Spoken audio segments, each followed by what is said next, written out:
Assalamualaikum warahmatullahi wabarakatuh. Innal hamdalillah nahmaduhu wa nasta'inuhu wa nastaghfiruhu wa na'udzu billahi min shururi anfusina min sayyiati a'malina man yahdihillahu fala mudhillalah wa man yudlil fala hadiyalah. Asyhadu an la ilaha illallah wahdahu la syarikalah wa asyhadu anna Muhammadan abduhu wa rasuluhu la nabiyya ba'da. Allahumma shalli wa sallim ala sayyidina Muhammadin al-fatih lima ughliq wal khatim lima sabaq nasir haq bil haq wal hadi siratal mustaqim ila siratal mustaqim. Alhamdulillah bertemu lagi bersama saya Muhsin dalam official Muhsin ini, dalam YouTube ini. Saya harapkan semoga teman-teman yang mendengarkan sehat walafiat, diberi panjang umur, ditambah rezekinya, dan dihilangkan segala mara bahaya. Yang saya hormati para habaib, para kiai, para ulama, jamaah muslim di mana saja berada. Masih mengenai masalah fatwa-fatwa hukum, dalam lagi kita akan selesaikan fatwa-fatwa perempuan terhadap dalam kitab yang dibuat oleh Al-Habib Abdullah bin Mahfuz Al-Haddad, sebagai pemulaan. Ini kita akan baca sampai khatam. Kalau teman-teman ingat semuanya, ini kitabnya. Ini sudah mau habis, kita baca. Beliau ditanya terkait masalah istighfar, hukum istighfar pada bulan Rajab. Apa jawaban beliau? Apakah istighfar yang dibaca pada bulan Rajab itu disyariatkan? Kita akan lihat. Sungguh istighfar adalah ibadah yang dianjurkan dalam setiap waktu. Dan para sahabat pernah menghitung bacaan istighfar Rasulullah dalam sekali duduk, di mana beliau beristighfar 100 kali. Jadi beliau itu kalau duduk 100 kali beristighfar. Dan beliau bersabda dalam sebuah riwayat, innal istighfar inni li istighfarullah bil yaumil aktsara min 70 marrah. Kata Rasulullah, aku ketika beristighfar, istighfarullah taala fil yaumi, pada setiap hari itu lebih dari 70 kali. Jadi kalau mengamalkan sunnah, kita beristighfar 70 kali. Ini sabda Rasulullah SAW, sehingga kita bisa mengambil sunnahnya. Berapa jumlahnya? 70 kali. Dari perintah istighfar adalah perintah yang bersifat mutlak, tidak dikhususkan kepada bulan Rajab saja, dan juga tidak dilarang pada bulan lain, dan juga tidak dilarang oleh syariat. Mengenai istighfar pada bulan Rajab, bahkan berkumpul wanita dalam hal kebaikan dan istighfar semacam itu adalah perkara yang terpuji. Jadi bersifat itu perkara terpuji. Tidak perlu kita menggunakan syariat, tidak perlu menggunakan apa-apapun. Hal yang biasa, makan pun biasa, minum biasa. Jadi kalau Anda melihat bahwa istighfar itu harus menggunakan syariat, begitupun juga Maulid Nabi Muhammad SAW. Kita nggak perlu cari dalilnya. Itu hal yang terpuji. Namun apa yang dinisbahkan kepada Abdullah bin Sultan adalah ucapan yang batil, karena dia menjanjikan istighfar Rajab memiliki pahala yang khusus. Tentu hal ini dusta. Jadi ada orang yang menisbatkan kepada Abdullah bin Sultan yang mengatakan ucapan yang batil karena dia menjanjikan istighfar Rajab sebagai pahala khusus. Nah, jadi itu batal. Maka ini harus ditentang karena termasuk hadis palsu dan di atas nama Rasulullah, dan para ulama telah memberikan hal tersebut. Anda bisa baca di kitab Al-Majmu' Al-Mubarakah fi Salawatul Al-Masyurah wal Amal Al-Mabrurah, pengarangnya Abdul Muhammad Baba. Seperti itu.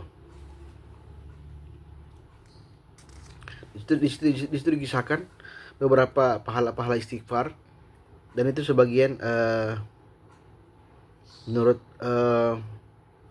buku ini itu batil. Oke. Dan berikutnya hukum nikah siri. Nah, ini penting. Bagaimana hukumnya jika seorang laki-laki dan wanita dinikahkan secara sirri, tetapi pakai akad syariat? Jika akad syar'i dilaksanakan dengan adanya wali dan 2 orang saksi, maka pernikahannya sah. Ingat ya, pernikahannya sah. Karena itu adalah pernikahan secara syariat. dan sirri tersembunyi, dan itu tidak menjadi masalah jika ada dua saksi, dan tidaklah disyaratkan untuk didaftarkan kepada pihak berwenang. Ia mendaftarkan pernikahan hanyalah syariat administrasi saja. Jadi pernikahan ini nikah sirri sebenarnya tidak ada. Hanya saja karena negara-negara itu berkecimpung dalam dunia administrasi, maka muncullah istilah sirri. Kenapa istilah sirri muncul? Karena ibaratnya nikah di bawah undang-undang. Artinya tetapi pernikahannya sah. Seperti itu, pernikahannya sah. Bukan secara syariat. Wallahu a'lam bishawab. Jadi seperti itu. Jadi itu adalah agama nikah siri ya. Ini nikah siri boleh-boleh saja asal kedua belah pihak mewakili, meridhoi, tidak masalah. Cuman masalahnya kadang-kadang kalau di beberapa negara termasuk Indonesia itu biasanya anaknya nggak mendapatkan kakak, kepala keluarga, nggak mendapatkan keluarga. Pernikahannya juga tidak diresmikan, dan itu bisa masuk dalam pasal pidana. Itu seperti itu Indonesia. Tapi kalau di secara syariat sah-sah saja. Oke. Berikutnya lagi. Hukum menunda mandi wajib setelah haid. Nah, ini kan sering dilaksanakan oleh beberapa perempuan yang malas mandi. Menjadi kebiasaan bagi kami wanita. Jadi jika seorang wanita di antara kami mandi wajib setelah haid, maka dia mandi wajib pada waktu tengah hari, meskipun sudah suci di pagi hari, atau bahkan sudah suci sejak malam hari. Hal ini dilakukan dalam rangka memastikan darahnya betul-betul berhenti. Apakah menunda semacam itu haram? Nah, ini jawaban beliau. Sungguhnya setiap penundaan yang berakibat ditinggalkan sebuah kewajiban, maka hukumnya haram. Jadi semua yang ditinggalkan karena kewajiban, artinya menunda karena kewajiban ada yang penting. Misalnya dia menunda mandi padahal dia bisa sholat subuh, dia menunda mandi padahal bisa sholat zuhur, dia mandi sore, maka itu jawabannya haram dan termasuk dosa besar. Dengan demikian jika seorang muslim ada suci dari haid, maka dia wajib sholat fardu ketika darahnya sudah berhenti, selama masih ada waktu cukup untuk melaksanakan mandi besar. Apabila wanita itu lalai hingga lewat waktu sholat, maka dia berdosa karena telah menunda-nunda sholatnya, dan dia termasuk orang-orang yang kepalanya berat untuk melaksanakan sholat, dan bisa jadi ada banyak kewajiban yang ditinggalkan. Maka muslimat seperti ini yang menjaga sholatnya harus menghindari kelalaiannya.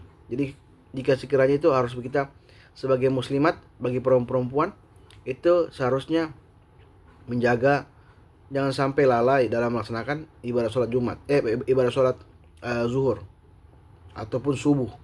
Karena biasanya orang haid setelah suci biasanya tengah malam, dia malas mandi pagi, akhirnya dia lalai jadi sholat subuh, bahkan sholat zuhur hanya bisa sholat asar.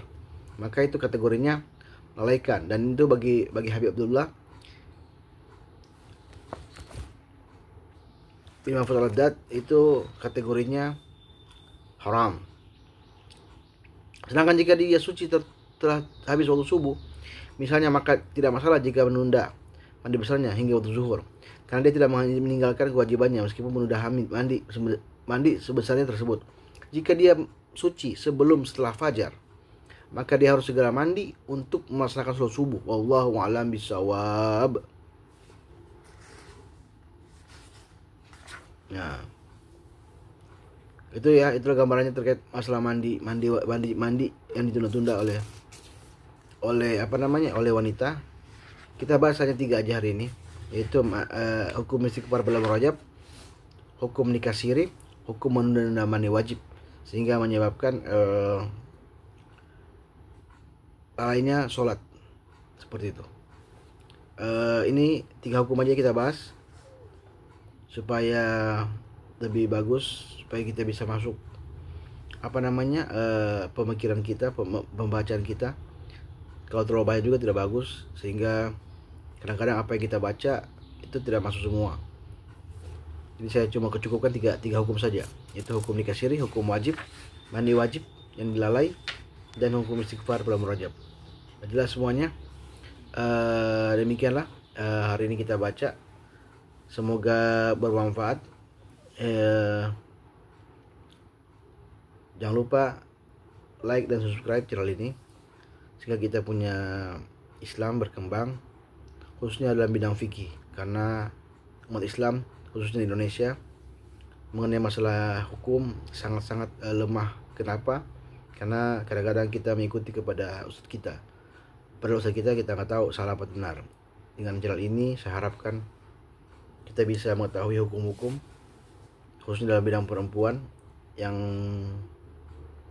berhubungan dengan perempuan, sehingga kita terhindar dari segala mara bahaya, terhindar dari segala dosa-dosa atau kelalaian. Demikian yang saya bisa sampaikan. Akhirul kalam. Wassalamualaikum warahmatullahi wabarakatuh.